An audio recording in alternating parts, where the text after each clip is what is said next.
and about 1.6 million people. We are geographically and economically connected.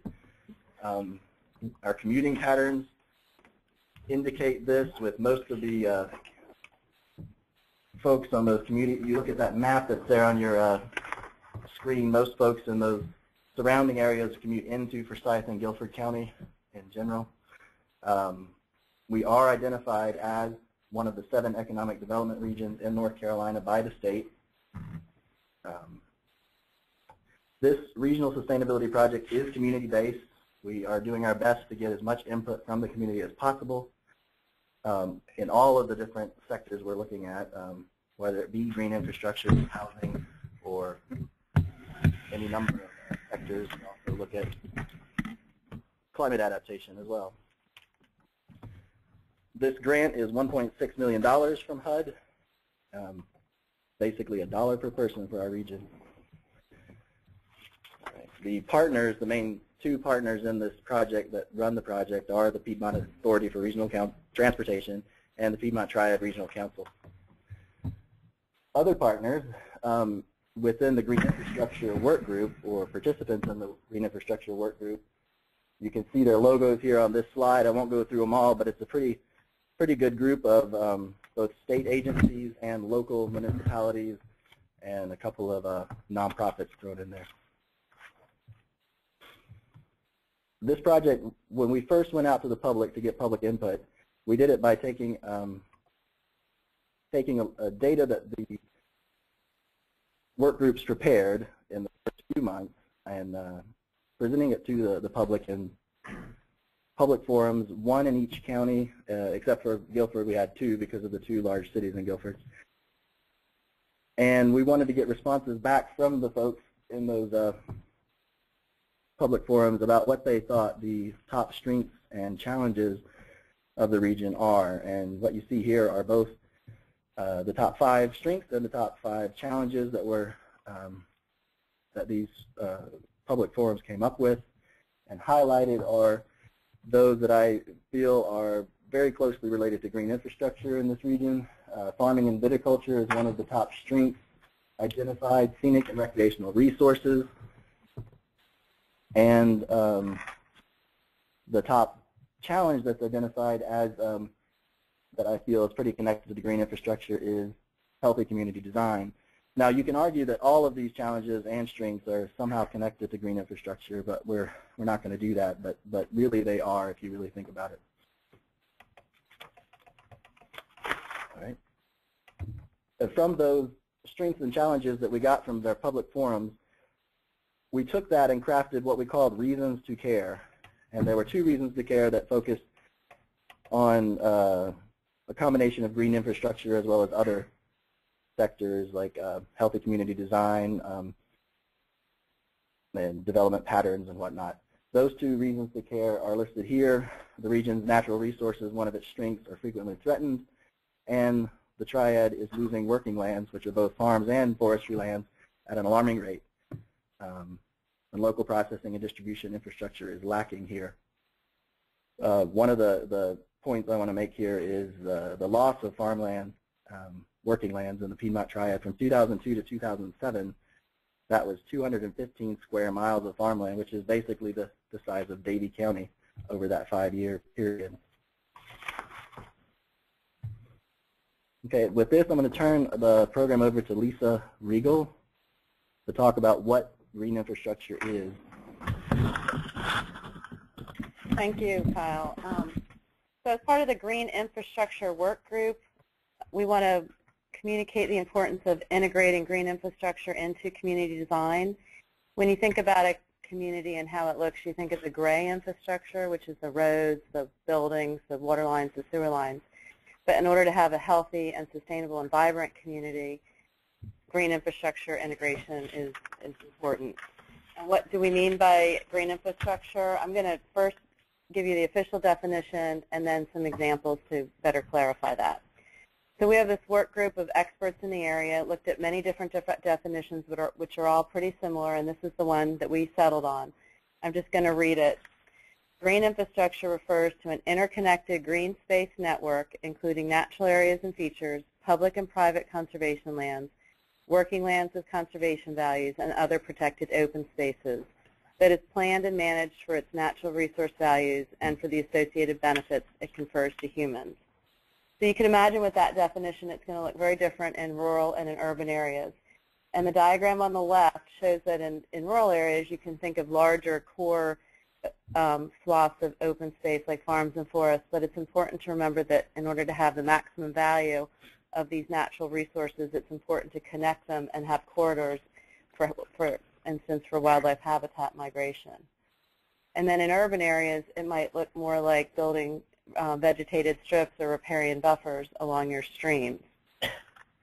So what do all these words actually mean? When we talk about ecosystem services or the natural goods and services that these green infrastructures provide, we're talking about how trees take up carbon dioxide and expel oxygen. So they clean our air, they clean our water by filtering it. Importantly, they mitigate floods, they store carbon, and they provide wildlife habitats, for instance. In this area in particular, as Kyle has mentioned, it's an area rich with farms and forestry. Statewide, agribusiness has always been our biggest business, and it still is our #1 industry, accounting for $68 billion or more per year. And in this area, it still is generating about $768 million per year. So it's important not only economically, it provides our food, our timber, but it also provides those natural services that we talked about, like habitat and habitat corridors for plants and animals. Another reason for green infrastructure, and we're talking both in the urban and the rural, is for recreational opportunities. In this area, we're very fortunate to have state parks like the one shown, Hanging Rock State Park. Tourism is the state's third most important industry, accounting for about $18 billion a year. And in this area, I'll show you later, it's important also. But on the left-hand side is a more urban recreational opportunity, which is the Muddy Creek Greenway in Winston-Salem. And I've actually had people come up to me and talk about that greenway, so it's important to the community also. So not only is it important for tourism, for the economy, but also what we've shown is that if you provide opportunities for physical activity, people get out and they recreate, the obesity rates go down, that affects chronic disease and long-term health care costs. So the Trust for Public Land, for instance, did a study in the Mecklenburg Park system where they showed the difference between people that were physically active using the park and those that did not have that opportunity. And just health care costs alone saved that area $81 million a year, just from the increase in physical activity. So there's lots of reasons to integrate green infrastructure into your community design. So those were some examples of kind of protecting your resources, capitalizing, building on those assets.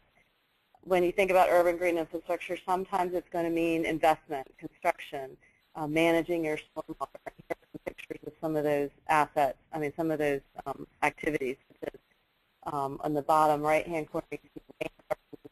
In the top right is a bioswale, so that when you're building a parking lot, you construct a low-lying area, fill it with permeable soils and plant material, and then instead of your stormwater carrying toxins to important streams, instead it's filtered through this natural vegetation before it discharges, and it reduces the flow rate and the toxin loading. Buffers and opportunities for recreation by greenways along rivers. And permeable pavers, that might be more considered low impact development, but the same idea is slowing and allowing filtration of stormwater before it leaves the area. The next slide, someone reviewed these and didn't like this slide, but it is supposed to be a joke. The idea is that you really want your green infrastructure to be connected. If it's too small, it's not good habitat. It doesn't really have much effect on stormwater. May clean the air a little bit, but obviously you can't play or bike or do much in a small connection, in a small green space. So what are some of the tools you can use to integrate green infrastructure into your planning? I think Sai is going to talk in more detail, but at the state level, the Natural Heritage Program has a group of scientists that go out and have been inventorying the state to identify our important natural resources. And we have different layers that are available on the mapping tool called the conservation planning tool, which is layers of GIS data. We have 4 layers that are currently available. This one shows the open space and conservation lands, so you can kind of build on your community. Where are these important areas that we can use instead of impairing? Another layer that's probably the most important is the wildlife habitat and biodiversity map that shows the really sensitive ecosystems that we want to try to protect. There's also a farmland and forestry layer. And then what we've done in this area as part of the Green Infrastructure Work Group that Cy will show you is we've taken that data, that state data, and added more regional specific data to build a stronger and more information-rich mapping program. Here's just a quintessential example in North Carolina that's used to illustrate why green infrastructure is important and why it's better to plan for it than retrofit. So in Charlotte, there's a creek called Little Sugar Creek that runs right through the middle of Charlotte. Over the years, because it was such prime real estate, they built a floodplain, and they actually paved over the stream with a parking lot. So not only did the stream become impaired because there wasn't the natural filtration of vegetated riparian buffers, and so the stream quality is now listed as year's worst impaired, a 303D list. But probably the more important to the community is the buildings and homes upstream were flooding routinely. So over time, what the community did was they got together lots of partners and cobbled together huge resources and spent $65 million restoring the stream. They actually acquired buildings in the floodplains, even in a McDonald's, removed buildings, removed structures, removed the pavement, restored the stream, built a vegetated riparian buffer, which is now a linear park, and the community loves it. You know, they bike, they walk, and there's been over $300 million of reinvestment in the area. So it's really a success story. But my message is that it's a lot cheaper if you build on that asset than trying to fix it after the fact. So in summary, green infrastructure is probably the cheapest of all the infrastructure that you have to think about in community design. And in fact, national studies have consistently shown that there's a big bang for your buck. So for every dollar invested, you get $4 in return for those natural services that we talked about before, like cleaner air and cleaner water. That value does not even include the healthcare cost benefits, the tourism value, or even property values. For instance, if your home is located next to a greenway, it's worth typically 20% more than a similar home that's not near a greenway. And that not only is great for the property owner, but also for the municipality that's collecting the tax dollars. And as I said before, the agribusiness is important to this area. It's really important that we protect our farms and our forests. As you can see, it's a major part of our economy. And tourism, things like hunting, fishing, and wildlife also depend on these natural resources in this area, and they've brought in $52 million per year based on a recent study.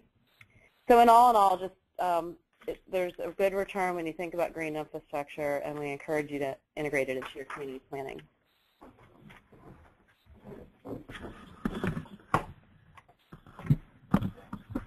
As Lisa alluded to earlier, there is a lot of map data out there that we have at our disposal, some of which we've collected ourselves, some of which we've gained access to through what's provided by DENR and other sources, as well as our partners around the Piedmont Triad.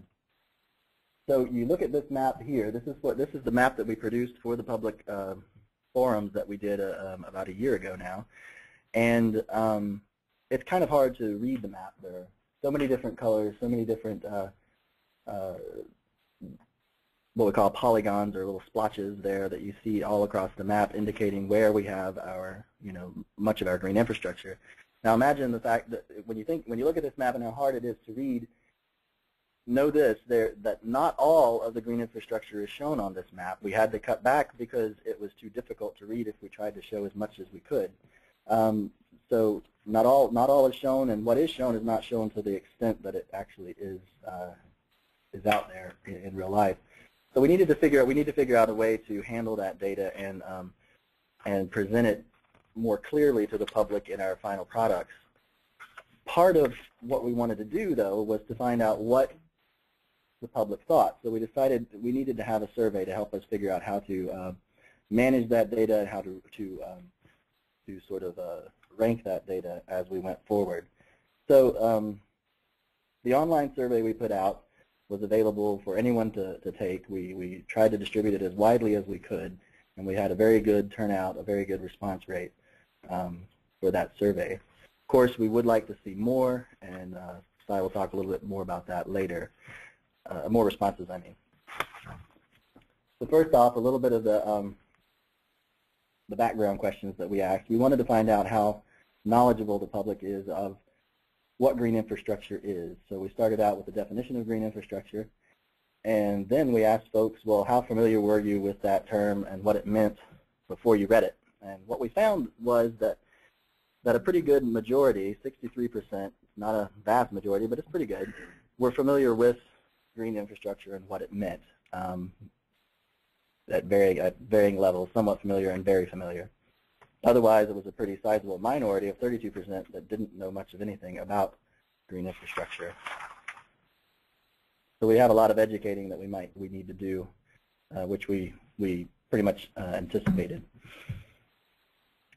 One thing we also wanted to know were what were the personal connections folks taking the survey had to our green infrastructure, and we came up with a list of a few activities that people might do outdoors.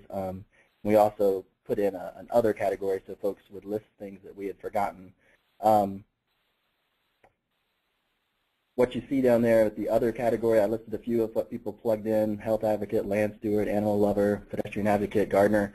There were no real standouts of that list, so I just listed a few of them, and that was 7% of folks that actually indicated something else. So what you see, the majority of folks, enjoy the outdoors. That was definitely seems to be almost a given. It's 84%.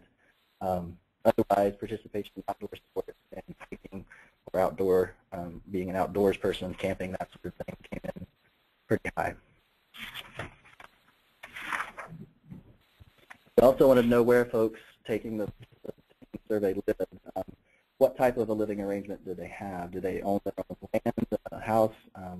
Do they not have any land of their own? Do they live inside or outside of a municipality? Are they urban, rural?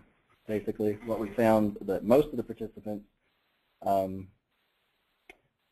owned less than an acre. Well, I'm sorry, not a large minority, 47% owned less than an acre of land where their house is, and then there are 27% who own 1 to 10 acres, which is a pretty good minority as well. There were a few people responding that did not own land whatsoever.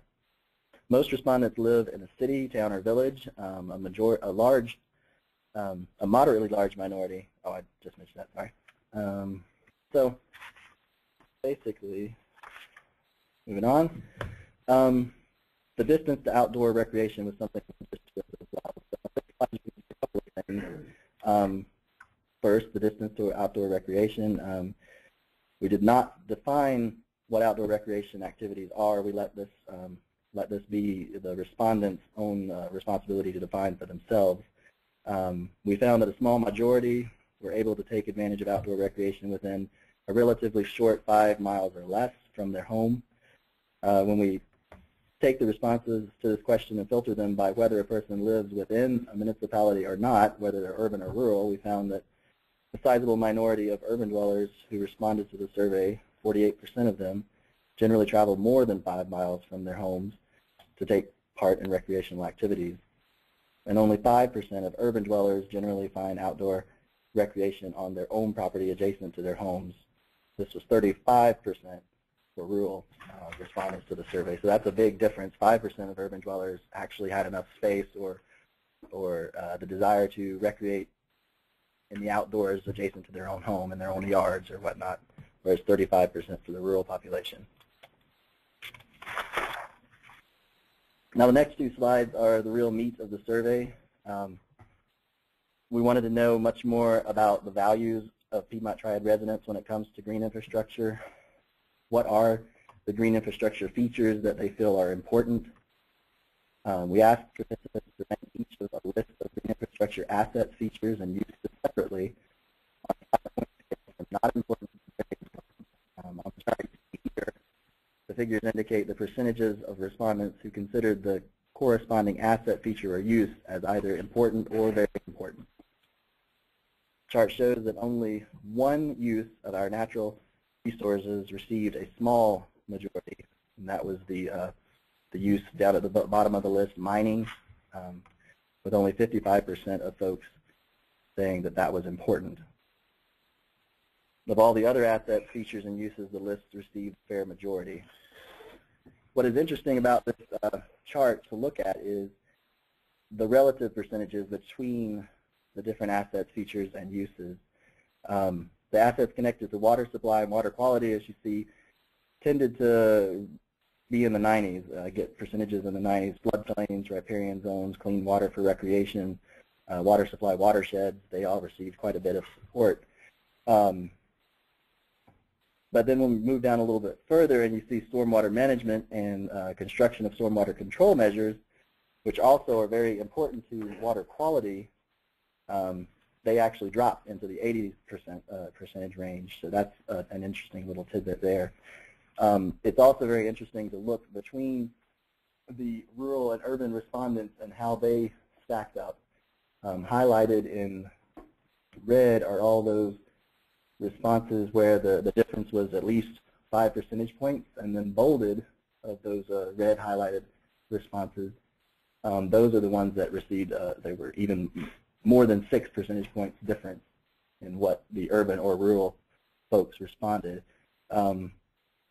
Not surprisingly, when you look at places of prime farmland soils, the difference was greater, where the rural folks were indicating 94% of them thought it was important, and only 85% of the urban folks thought it was important. But 85% is nothing to laugh at, of course. The next slide, this ranking exercise is somewhat familiar to the first one. However, what we are asking here is whether the people responding support these concepts in the management of green infrastructure. So the first one was ranking whether or not you thought that this particular feature of green infrastructure was important, and this particular question was asking you to rank whether you thought you supported these particular concepts. The chart gives the percentages of respondents who indicated that they support or strongly support the corresponding concept. Here we see that there are minorities of respondents who support those last 3 concepts. So that basically indicates that they just did not receive much support whatsoever. Encouraging development and extending urban services and utilities into rural areas, the extension of materials, the extraction of materials by mining, dredging, or quarrying, and the extraction of fossil fuels in North Carolina. Those all received less than 30% support from our respondents. Again, you also see in this chart that there were several supporters of protecting water supply and water resources.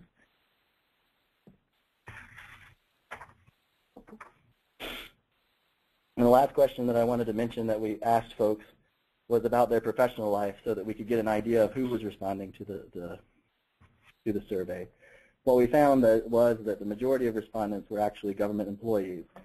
And this is something that we would like to, we're very happy that the government employees have responded to our survey, and we'd like more government employees if they'd like to. But we'd like to see more people in these other categories and categories that we did not list actually responding to the survey. So we have kept the survey open. It is still out there for folks to take, but as you see, there's a big drop between government employee and the next highest category, which was educator and retired persons, there being at 17 and 16% respectively. So with that, I'd like to hand it over to Cy Stober to talk about our next steps in this process.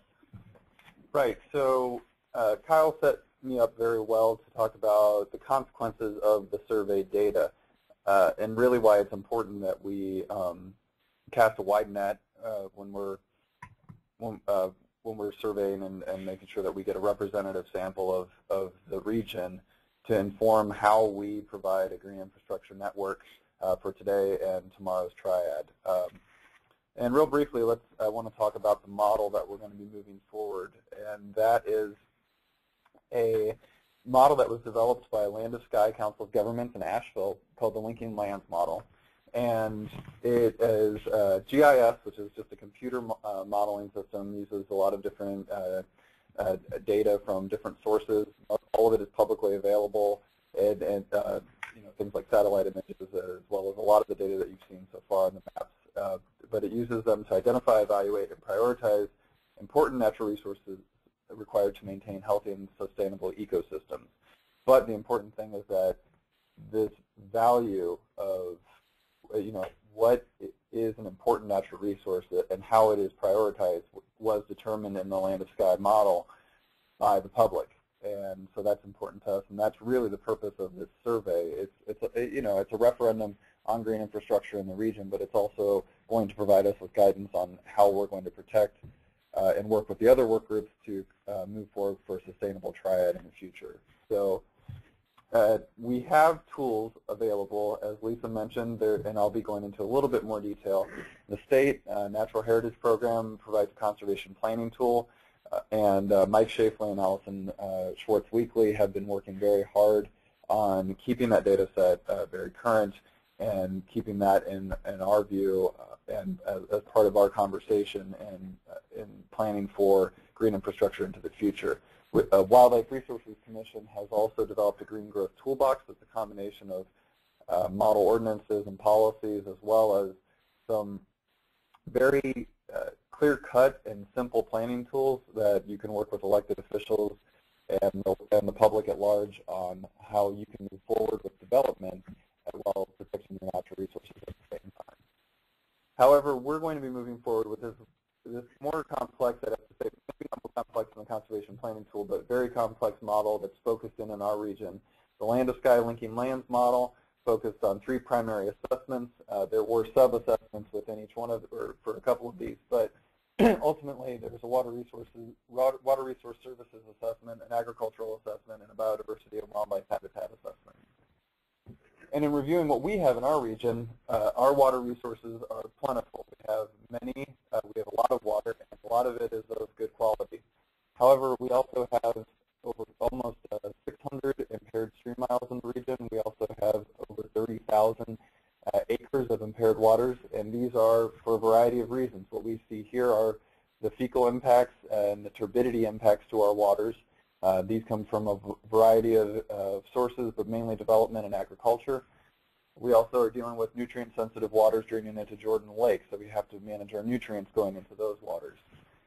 Furthermore, we have emerging concerns. That's low pH, acidic waters. We have ammonia. We have some chlorophyll A. That's also due to nutrient inputs to our waters down there. You can go back real quickly.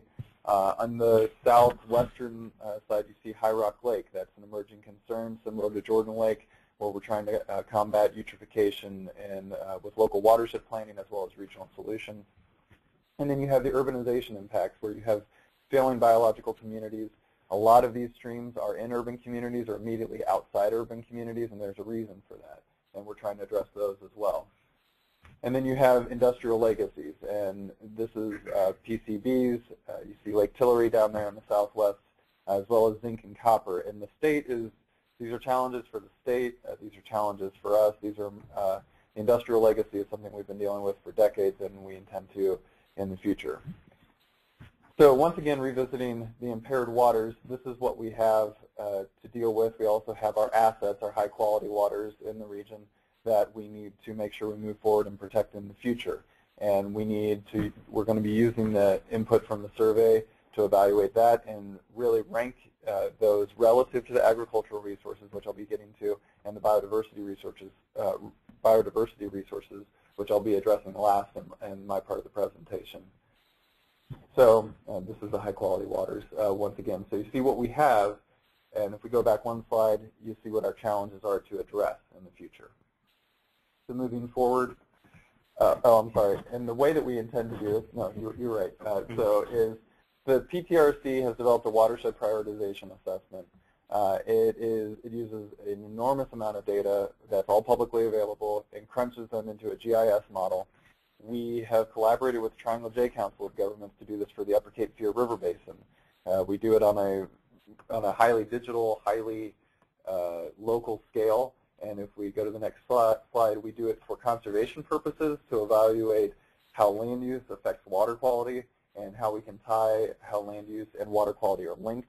And it has a high predictive value for conservation in the Upper Cape Fear River Basin as well as for stress. which we see a high correlation between impaired waters and where we have more stressful land uses. Now, that doesn't mean that we're just going to be going after where our highest value and our lowest value. There's a lot of opportunities in the middle to make sure that we either protect or we grab back the streams that have just, or the lakes that have just crossed over into quote-unquote impaired status. So we have a lot of different ways of tackling this, and we want to make sure that we address that with our linking lands model. Moving on to agriculture, this is frequently how we view the Triad region. We view it as an urban region. However, you see that that's pretty much a misnomer. We do have really intense urban cores in Winston-Salem, Greensboro, High Point, especially Burlington and Alamance County is growing as a bedroom community for both the Triad and the Triangle. But as well as you can see in the southern areas of our region, we have Lexington, Asheboro, and then up near the Virginia border, Eden and Mount Airy. But the other way to look at it is looking at our forest and crop cover. As you can see, the majority of our lands in the region are rural, and they're used for rural purposes. As Lisa alluded to before, we have close to over $750 million in agricultural and forest resource revenue that's generated annually in the Triad. This is significant. These resources need to be protected in the future, and anything that we can do to work with our Healthy Communities work group to make sure that these rural resources are capitalized upon and provide for the business community in the future is important. Breaking this down a little bit more specifically and looking at where our forest cover, you can see that the Triad is heavily forested, which was a real shock to us. We expected a lot less forest cover in the Triad. Of course, in Montgomery County and southern Randolph County, you see a lot of forest cover in the Uwharrie National Forest, as well as up in Surrey County near Stone Mountain State Park. But throughout the region, throughout all three of our river basins, we have an intense amount of forest cover. You do see outside of our urban cores of Winston, Greensboro, and High Point, a loss of forest land. You see that also in some areas of Davie County and Yadkin County. But if we move on to crop cover, you can see that we have quite a lot of crops in those areas, so including in Guilford County and in Forsyth County. So we have much more open space. We have much more agricultural land than we initially thought moving into this assessment. We want to make sure that we protect that in the future. Right now, though, we are, as Kyle mentioned earlier, losing land at an astounding rate, 40 square miles every 5 years, and these resources may not be there in the future if this continues. So finally, this basically addresses an assessment that we did based on the soils, the prime farmland soils, as determined by the state, as determined by local soil and water and cooperative extension offices. These are where our prime farmland soils are moving into the future. And how do we evaluate this? The survey data gives us values on where the public is with the value of this land. Frankly speaking, it's a little bit lower than water, so how are we going to rank this with water? How do they work together to protect our natural resources into the future? And we will be using the conservation planning tool. Allison Schwartz-Weekly and Mike Shafley have been working hard. They're just coming out with a new farmland assessment tool, and that will be plugged in for our linking lands assessment when we move forward. But first, we need to be able to weight it according to the public feedback. So moving on to biodiversity. So like I said, we have much more rural lands than we had initially anticipated throughout the Triad, including here you see our significant natural heritage areas, which are in every county in our region, including in the urban cores of Greensboro and Winston-Salem. And you see that we have several areas of national significance, meaning that this is something that the EPA, Fish and Wildlife, they are taking an acute interest in the Triad as a biodiverse region. While we'll never have the biodiversity of, say, the Appalachians and the southern Blue Ridge Mountains, we are a very rich, biodiverse region of the state and of the country. And you can see that here. All of this data, like I said, is available either through the Natural Heritage Program or on the North Carolina One Naturally website as well. But we've broken it down for the region. If we move on to where the element occurrences are, these are specific endangered species, threatened species that we have in the region, either plants or animals. We have some habitats in here that are rare. You can see that things get very rich in the Uwharrie region, and and very rich in Stokes County, right around where the Mayo River is coming into from Virginia. So we have a lot of assets there as well. A lot of this plays into the $52 million that we generate annually in revenue for ecotourism, hiking, recreation, and to a degree, I mean, of course not with the endangered species, but a lot of this open space is dedicated to hunting as well, and that provides an enormous amount of revenue for the region. So moving on, these are the managed areas, speaking of hunting. These are the areas that are either set aside for conservation or set aside for as hunting grounds. The federal lands that you see are almost entirely Uwharrie National Forest, but we do have a significant amount of state parks. We have the Mayo River State Park, we have Hanging Rock, Highland Mountain, the Haw River State Park, and we do have some local managed areas, especially in our urban areas, especially Winston-Salem has done a fantastic job of protecting lands within their urban boundaries. And then we have a significant number of private protected lands in the region as well. Those are mainly hunting clubs and so on. So we do have assets, but as you can see, compared to what our resources are, they are limited. So how do we move forward with a management strategy, and how is that going to be informed by the public? Biodiversity ranks lower in the responses from the public in the survey, but that does not mean that it's not important. So how do we, as environmental planners, move forward and make sure that we protect these assets as well as our agricultural and water resources? So once again, the conservation planning tools developed a biodiversity and wildlife habitat assessment that is very valuable to us. We will be using that data, but we will need to rank it based on the public feedback. So that, again, is where the survey data comes in, and it makes it all that much more important that we capture a representative sample of the public with our survey, which is why it's still open. We move on. So just to reiterate, we have 3 primary assessments: water resource services, agriculture, biodiversity, and wildlife habitat. They will be ranked, out of 100%. They're not all going to be treated equally, and that's all going to be based on the survey data. The survey is still open. It's available on the Piedmont Voice website, and we would encourage you to distribute that survey and have your constituency, your membership, your friends are free to participate in it. It is focused on the triad. It will be used within the triad, so the more participation we have from the triad and triad stakeholders, the better. We would love to see more private sector representation. Like Kyle said, almost a third of our responses were from the public sector. We encourage more private sector. We encourage more folks who aren't necessarily a part of the environmental field, although certainly that was only 16% of our responses. So members of the environmental community are encouraged to respond to our survey before we close it and move forward with the linking lands model. One last piece that I would like to address is just to let you know that we are very aware of the threats to green infrastructure, and that's what we need to be working with the other work groups on within the Piedmont Together project. So just maps that we've drawn up about challenges we're facing from the green infrastructure perspective, but that are being addressed by other work groups as well, include where our growth is, where our urban areas are right now. If we can move forward.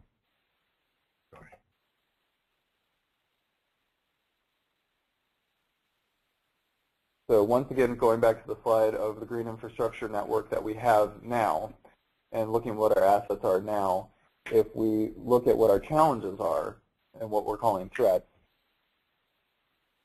this is where we have high areas of development. As you can see, there's a lot of sprawl. That's where you get your yellow shading. That doesn't mean that we are not an anti-development work group. We just need to be working with the other work groups on a sustainable strategy to move forward. And to move forward so we have sustainable economies, environment, and community. And how do we do that successfully? We believe that the linking lands model is going to generate a contiguous network throughout the triad region of assets that need to be protected in the future, but we're going to work across our work groups to make sure that we're addressing mobility, public health, economy, and so on. Again, these are our developed lands in the region. These are also our service regions. So we saw a lot of interest in urban green infrastructure that needs to be addressed and serve these folks in these highly developed areas of our 4 major urban centers. But this also gives us an indication of the water service areas that we're looking at for future growth, where we can anticipate sprawl and we see as a threat to the existing green infrastructure. as well as the sewer service areas. This is what the likeliest areas of development into the future. How do we work with the development community to make sure that we're developing as an economy and as a community while also protecting our assets? So just lastly, these are the challenges that we face today. These are actually from the same watershed, a watershed down in Davidson County. So how can we then work with our other work groups to change these change these challenges into assets such as these to protect our really robust green infrastructure in our rural areas, protect our wetlands, protect our farmlands, protect our natural areas, our biodiverse areas, and how do we work in our urban areas to work with urban greening initiatives? How do we minimize our, stormwater runoff, urban heat island impact by putting in sites such as Lisa was addressing with best management practices in our urban areas, as well as encouraging physical activity. So lastly, we need your input as well as your survey input. We would love to know how green infrastructure integrates with your needs, how a network can be valuable to you, how do we accomplish our goals as the Piedmont Together project and working across our work group boundaries. And then how do we serve everyone in the triad? If you're on this webinar and you have an interest in this, you're not participating now, we would love to have you be a member of the Green Infrastructure Work Group. We would love your input and feedback on how we move forward to make this valuable planning tool into a real tool for implementation. And other than that, I appreciate your time. We do realize we have not provided contact information, which we will in just a second. All right, folks. We are at our 11:45 end time, but we will stay on as long as you have questions. Right now, we're getting the contact information up for you, and I would suggest that you type in questions in the question bar. I think the chat bar, I hope we'll check that and see if anybody put questions in the chat bar as well. Right, there's some questions you may want to. Okay. Looking at the questions now, we see there's a concern about cutting down of canopy in urban areas. That is, you go ahead. That is, of course, one of our concerns is keeping street trees and urban trees to help alleviate problems with the urban heat island effect as well as rainwater runoff. This is something that we will address in best practices. And Lisa? Would it help to put up model, there are communities that have adopted tree canopy ordinances. Mm-hmm. Maybe we can link to some. But it's up to the community and the people in it to develop that, so we can give examples, and then the citizens would need to advocate for those.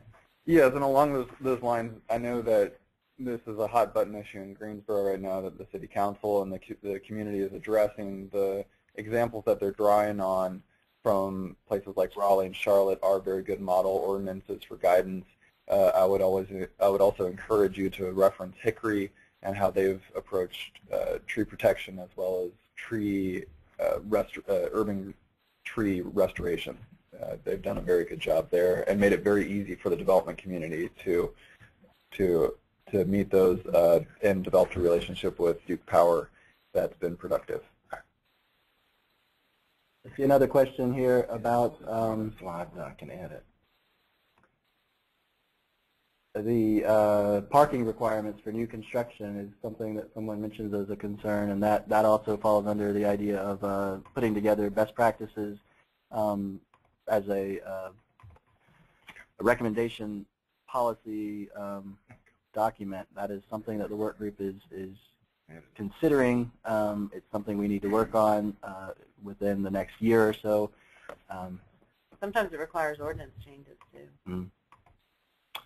And that's really going to be, we've talked a lot today about mapping out a network. That will not be the final package from the Piedmont Together project, nor just the Green Infrastructure Work Group. We are providing, our aims are really to provide guidance for future growth in the region and how we can do that sustainably. So referencing model ordinances in other communities, projects that work, working with tools like the Green Growth Toolbox, which is an excellent resource on how to work with elected officials and staff, public staff, and to work within the community to make sure that you protect your natural resources. Those are valuable assets that we will be providing to the public. And certainly you can contact us directly if you have questions about who the best references or the best models are to follow. But that will be forthcoming in our work group report over the next year.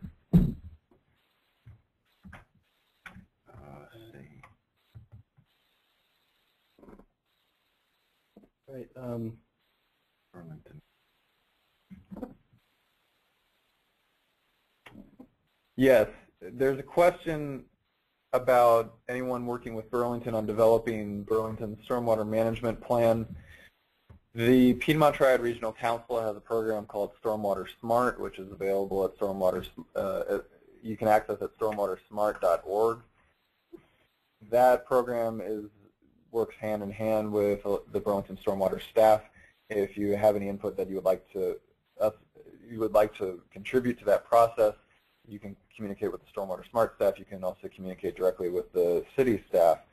I know that they are engaging in a number of their stormwater problems that they are addressing now.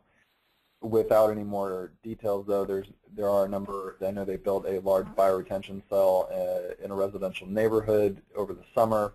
There are steps being taken to address stormwater in Burlington, specifically in the Little Alamance Creek watershed that most of the city drains to.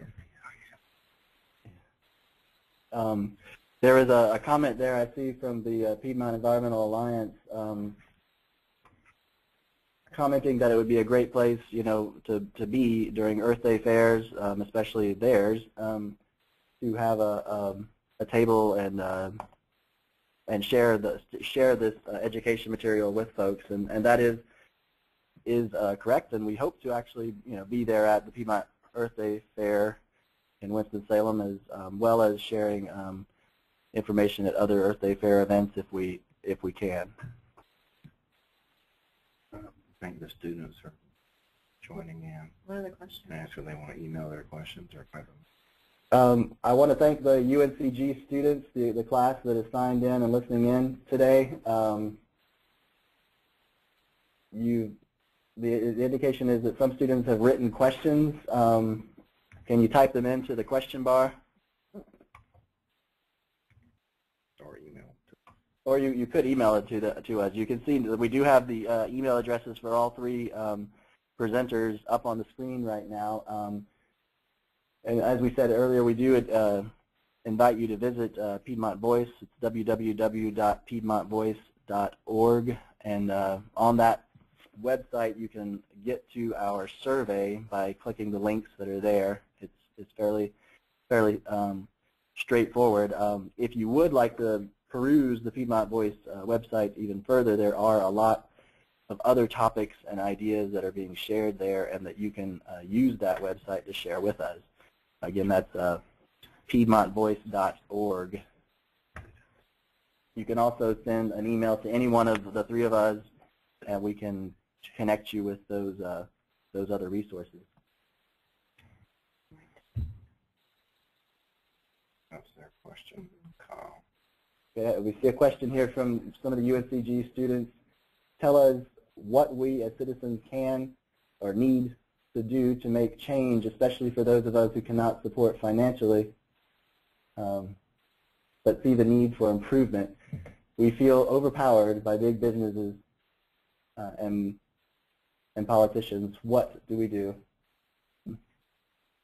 Well, I think the most important thing is to write to your local legislators, city council people, county council people, and if you have a particular concern, like for instance, if you want more trees preserved in development, you can write to them and let them know that you'd like to see, a tree, like for instance, I served on the town of Cary's tree ordinance citizens group, and we developed a tree ordinance plan over a period of time, and it was just simply you can write to them and request this, and maybe they would form a group. So I think that's the best way, is start with your very local elected officials.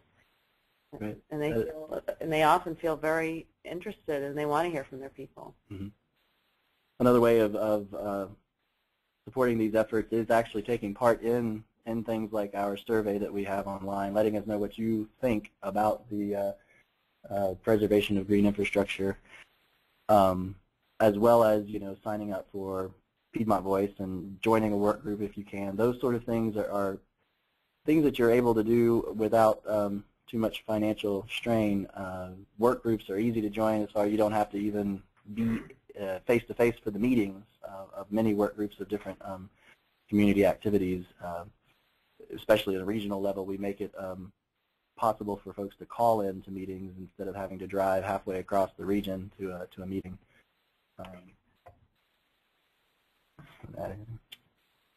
No, I mean, I think that there are a number of strategies and we've seen this throughout the history of the environmental movement, that you can take, and certainly campuses are very rich in discussions about both the history but also what's going on now in terms of changing what is acceptable. So if you look at what was happening 40 years ago when we had the Cuyahoga River catching on fire and we were just dumping medical waste in landfills, we've come a long way. So we've changed the norm in those regards. So in terms of how do we move forward as a region that's both urban and rural? How do we move forward into a healthier future where people have more access to green infrastructure for recreation, and how they can ensure that they have clean water and clean air? There are, as Lisa and Kyle said, your local elected officials will be responsive to community action, and there are other groups that are working on this that you certainly have access to. I would also say there's more and more. 5 years ago, we did not have much information on the impacts of climate change to urban centers, to our agricultural infrastructure. We're getting more data. We have more knowledge every day in terms of those impacts, and we have more of an argument that we really need to be protecting these resources and developing in ways that utilize a green infrastructure to minimize heat, to make sure that we filter our air and our water, and to make sure that people have equal access to these assets and resources. And I think we're collecting that data. That will be part of our report. Currently at this time, I've got quite a bit of data to put together in a way that doesn't seem like it's data, that it's actually helpful. So just please stay tuned, but also if you want more information on how to be active in your community, I would attend your council meetings, or you're free to email us. Well, with that, seeing no new questions, and it's now 12 o'clock, I think we can wrap this up. I thank all of you for attending the webinar today, and please email one of us or all of us with any questions you might have, and we can get you connected with our activities, as well as keep you informed of those, as well as other parts of the project, the Piedmont Together project. I want to thank Lisa Riegel from Diener and Cy Stober from PTRC for helping me out today with the presentation, as well as Mark Kirshner from PART and Walter Jenkins from PART as well. Thank you very much. Goodbye.